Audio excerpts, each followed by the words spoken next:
RSS, विश्व हिंदू परिषद और बजरंग दल, इन तीनों को आतंकवादी संगठन घोषित किया जाए। 2000 के दशक में जो बॉम्ब ब्लास्ट हुए हैं उसमें आरएसएस के प्रमुख मोहन भागवत की भूमिका की जांच की जाए। ये सारे जो आरोप लगाए हैं दोस्तों, वो आरएसएस के ही एक पूर्व लीडर ने लगाए हैं और जांच की मांग करी है। कई सारे खुलासे किए हैं, बकायदा गृह मंत्री अमित शाह को लेटर लिखा है। इसके अलावा कर्नाटक के जो गृह मंत्री हैं प्रियंक खड़गे, उनको भी चिट्ठी लिख करके इस पूरे मामले की जांच कराने के लिए जो आदेश है और इस पूरे मामले की एक जांच होनी चाहिए, इसका लेटर दिया गया है। अब तक आरएसएस का पैसा कहां से आता है, रजिस्ट्रेशन क्यों नहीं है, इसको लेकर के सवाल होते थे। लेकिन अब जो सवाल हो रहे हैं वो बहुत बड़े हैं कि आरएसएस की बॉम्ब ब्लास्ट में जांच कराई जाए। ये सब आरोप लगे हैं। असल में एक बहुत बड़ी रिपोर्ट और एक बहुत बड़ी ही खबर सामने आई है और ये खबर खुद आरएसएस के ही एक पूर्व प्रचारक की ओर से दी गई है। सबसे पहले द वायर की इस खबर की हेडलाइन आपको देखनी चाहिए, जिसमें लिखा है कि आरएसएस के पूर्व कार्यकर्ता ने की संघ, विहिप यानी विश्व हिंदू परिषद और बजरंग दल को आतंकवादी संगठन घोषित करने की मांग। और इस खबर के मुताबिक जो बात कही जा रही है वो ये है कि आरएसएस के पूर्व प्रचारक यशवंत सहदेव शिंदे ने कर्नाटक के गृह मंत्री प्रियंक खड़गे और केंद्रीय गृह मंत्री अमित शाह को चिट्ठी लिखी है, लेटर लिखा है और मांग करी है कि आरएसएस, विश्व हिंदू परिषद विहिप और बजरंग दल को आतंकवादी संगठन घोषित कर दिया जाए और इनकी जांच कराई जाए। यशवंत सहदेव शिंदे जो है वो कभी खुद भी आरएसएस में थे, लेकिन उनका जो आरोप है, उनका जो कहना है वो ये है कि आरएसएस के प्रमुख मोहन भागवत, संघ नेता इंद्रेश कुमार और विहिप के महासचिव मिलिंद परांडे समेत कई वरिष्ठ पदाधिकारी जो हैं उनको गिरफ्तार किया जाए, उनकी जांच करी जाए।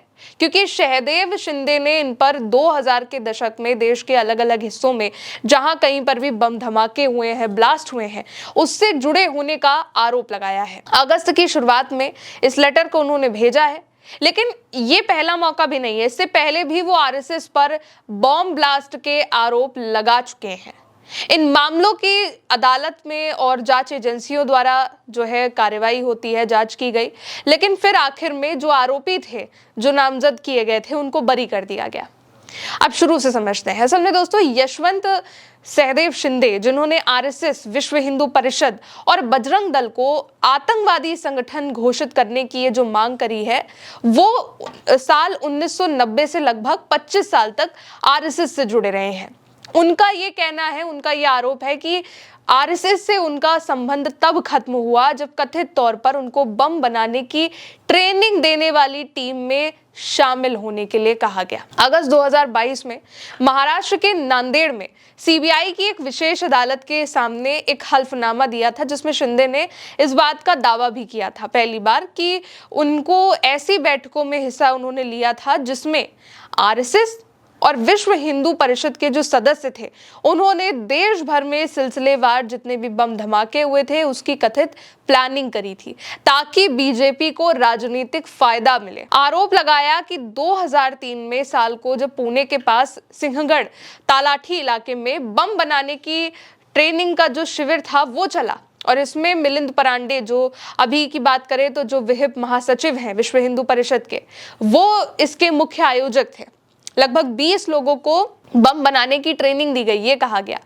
ये जो हल्फनामा है वो अप्रैल 2006 के नांदेड़ धमाके की उस समय चल रही जो सुनवाई थी उसके दौरान दाखिल किया गया था।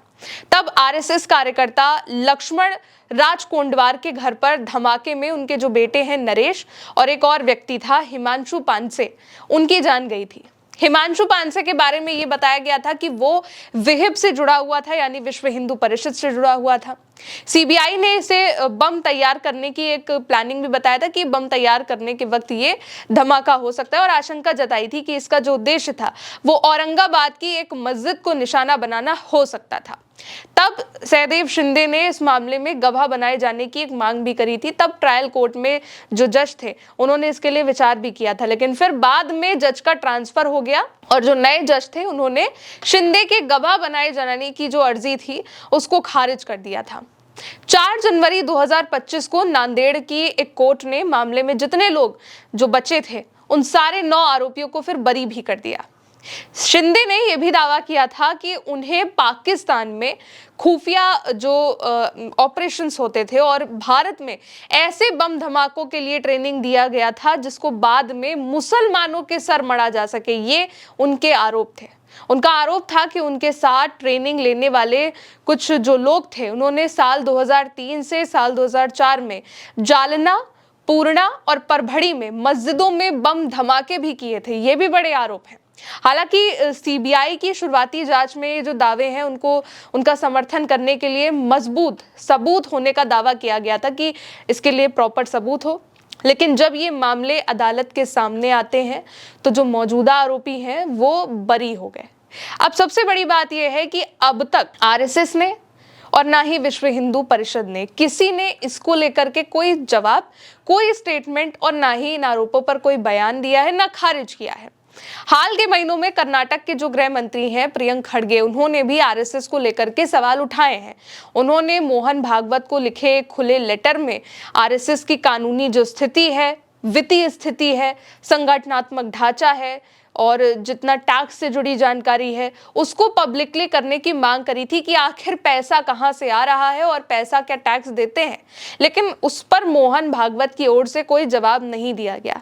लेकिन एक बार फिर से अब जो आरोप हैं वो ये लगे हैं, चिट्ठी भेजी गई है अमित शाह को, प्रियंक खड़गे को, दोनों को, जिसमें मोहन भागवत से लेकर के आरएसएस और विश्व हिंदू परिषद के कई बड़े नेताओं पर इन आरोपों को लगाया गया है। और इस लेटर में शिंदे ने अजमेर शरीफ दरगाह जो धमाके हैं उसके संबंध में इंद्रेश कुमार पर, जो आरएसएस के वरिष्ठ नेता हैं, उन पर, कर्नल प्रसाद पुरोहित पर, पूर्व भाजपा सांसद प्रज्ञा सिंह ठाकुर का भी इसमें जिक्र किया है। इन पर साल 2008 के मालेगांव धमाके मामले में जो मुकदमा चला और आखिर में उन्हें बरी कर दिया गया और ये जो आरोप हैं वो फिर से लगाए गए हैं। इसके अलावा आरएसएस के पूर्व प्रचारक शिंदे ने साल 1998 के पोखरण परमाणु परीक्षण, कारगिल युद्ध, साल 2002 के गुजरात दंगों, 2019 के पुलवामा हमले और आर्टिकल 370 को कमजोर किए जाने को लेकर के बीजेपी और आरएसएस के नेताओं पर भी कई सारे आरोप लगाए हुए हैं। और ये बहुत ही बड़े खुलासे, बहुत ही बड़े आरोप और बहुत ही बड़ी खबर है। लेकिन इसको लेकर के अभी तक ना तो आरएसएस, ना तो विश्व हिंदू परिषद, ना ही बजरंग दल, इनको लेकर के कोई बयान, कोई स्टेटमेंट आया है और इन दावों की पुष्टि भी अभी पूरी तरीके से नहीं हुई है। फिलहाल मेरे साथ इस रिपोर्ट में इतना ही। आप देखते रहिए उल्टा चश्मा यूसी। नमस्ते।